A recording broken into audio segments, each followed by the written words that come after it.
नाज़रीन किराम अस्सलाम वालेकुम वरहमतुल्लाहि वबरकातुहू। इस्तक़बाल है नाज़रीन आपका हमारे इस चैनल पर।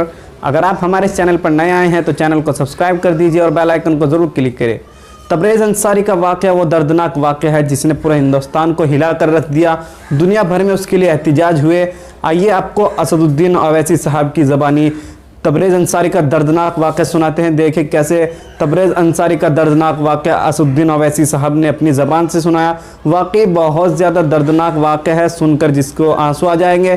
और आपके शेर असदुद्दीन ओवैसी साहब ने उसकी इतनी पुरज़ोर आवाज़ उठाई है तबरेज़ के लिए और सरकार की खूब मजम्मत की है, तो आपका भी हक़ बनता है कि असदुद्दीन ओवैसी साहब की इस बयान को पूरे हिंदुस्तान में शेयर करें। हर एक हिंदुस्तानी के पास ये बयान होना चाहिए, तो इसको ज़्यादा से ज़्यादा शेयर करें। आइए आपको असदुद्दीन ओवैसी की ज़बानी तबरेज़ अंसारी का वो दर्दनाक वाक़या सुनवाते हैं। तबरेज़ अंसारी से क्या किया गया था? 3 महीने पहले उसकी शादी हुई,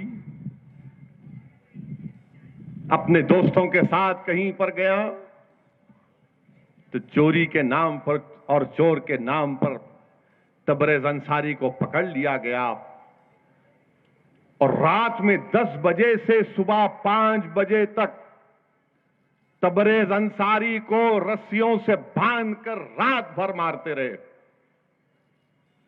वो जो वीडियो है वो तो चंद मिनट का है। रात भर तबरेज़ अंसारी को मारा गया और झारखंड में एक धतेरा, एक जूस रहता है, वो उसको पिलाया गया। वो पीने के बाद आदमी बेहोश हो जाता है, बाज वक्त मर भी जाता है। रात भर बन के मारते हैं और वीडियो में महिलाएं भी हैं।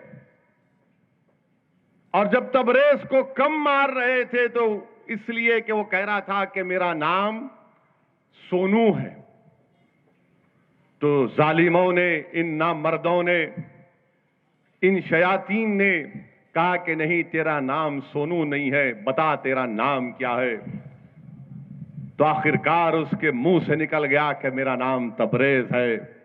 और उसके बाद क्या था कि मारते थे और बोलते थे, मार ये नारा मार, मार ये नारा मार। और जब वो नहीं वो नारा मारता तो उसको पीटते, उस पर जिस्म पर वार करते। ये बर्बरियत नहीं है तो क्या है? मारने वालों को हम टेररिस्ट नहीं कहेंगे तो क्या कहेंगे? रात के 10 बजे तक, सुबह 5 बजे तक किसी को मारते हैं आप, और वो जूस पिलाते हैं, धतेरा धुतेरा कुछ नाम है उसका। और सुबह 7 बजे जब पुलिस आकर पुलिस स्टेशन लेकर जाती है, लॉकअप में डाल दिया जाता है। शाइस्ता जो उसकी बीवी थी, अब बेवा हो चुकी है, वो अपने रिश्तेदार के साथ पुलिस स्टेशन जाती है। तो हस्बे रिवायत हजरत पुलिस ने कहा कि भाग जाओ वरना तुम्हारी भी हड्डी पसली तोड़ देंगे। कोई बीवी अपने शौहर को पुलिस स्टेशन में उस हाल में देखकर नहीं जाती घर को, वो बाहर पुलिस स्टेशन पर ठहर रहती है। तबरेज़ की मां आती है और दोनों दोबारा पुलिस स्टेशन में जाते हैं। तो ये सोनू मंडल जो रात भर पीट रहा था तबरेज़ को, वो पुलिस स्टेशन में घुसता है और घुसकर कहता है कि तू किस मिट्टी का बना है, तो अब तक जिंदा क्यों नहीं, मर क्यों नहीं गया? ये हमारी बहन पूछती है कि कौन है ये, तो तबरेज़ पुकार कर कहता है ये वही लोग हैं जिन्होंने मुझे रात भर रस्सियों से बांध कर मारा था।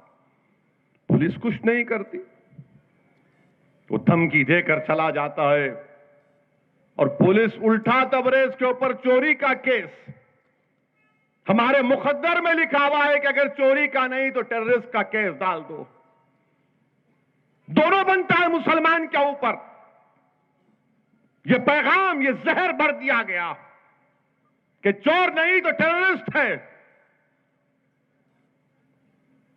और उसके बाद दवाखाने को लेकर जाते हैं, डॉक्टर भी फिरका परस्त। इस जालिम को मालूम के रात भर पीटने के बाद कोई आदमी चल नहीं सकता, तो डॉक्टर कहता है कि नहीं, थोड़ा मरहम पट्टी ठीक है। जेल को लेकर गए तो जेल में हर कैदी को जब जेल में दाखिल होता तो उसका चेकअप कराते। ये कह रहा है बेचारा कि मैं मार खाया हुआ हूं, जेल में भी जहर, क्योंकि तबरेज अंसारी उसका नाम है। तो जेलर ने समझ लिया कि मुजरिम है, चोर है। और जेल में फिर क्या हुआ, इतनी रात भर मारने के बाद यकीनन कोई इंसान इस मार को ताब नहीं ला सकता, मौत हो गई उसकी। और फिर हिंदुस्तान में, वतन अजीज में जब बात आगे बढ़ना शुरू हुई, लोगों को मालूम होना शुरू हुआ, तो फौरन सब लोग मजम्मत करना शुरू कर दिए। हम उनसे पूछना चाहते हैं कि क्या आप जिम्मेदार नहीं हैं इस जहर के? क्या आप जिम्मेदार नहीं हैं मुसलमानों के खिलाफ नफरत पैदा करने के लिए? क्या आप जिम्मेदार नहीं हैं कि जो मुसलमान दिखता चोर है, जो मुसलमान दिखता टेररिस्ट है, जो मुसलमान को पकड़कर मारा जाता है, बोलते हैं कि नारा मारो जेएसआर का, नारा मारो बीएम का, नहीं मारे तो मारो पीटो उसको। किसने जहर पैदा किया? मेरे अजीज दोस्तों और बुजुर्गों, याद रखो नौजवानों, शाइस्ता तुम्हारी बहन भी है, शाइस्ता तुम्हारे भाई की बेवा भी है, तबरेज तुम्हारा भाई है, तबरेज तुम्हारा बेटा है, तबरेज हमारा भाई है। और याद रखो, अल्लाह के रसूल सल्लल्लाहु अलैहि वसल्लम के हदीस शरीफ पुकार पुकार कर हिंदुस्तान के 17 करोड़ मुसलमानों से कह रही है कि तुम्हारा ईमान उस वक्त तक मुकम्मल नहीं है। अगर झारखंड में किसी तबरेज के सीने में तकलीफ हो तो तुम उसको अपने सीने में महसूस करो। ईमान की तकमील की बात आका कह रहे हैं कि ईमान उसका है जो एक मुसलमान और एक इंसान की तकलीफ को अपने सीने में महसूस करे।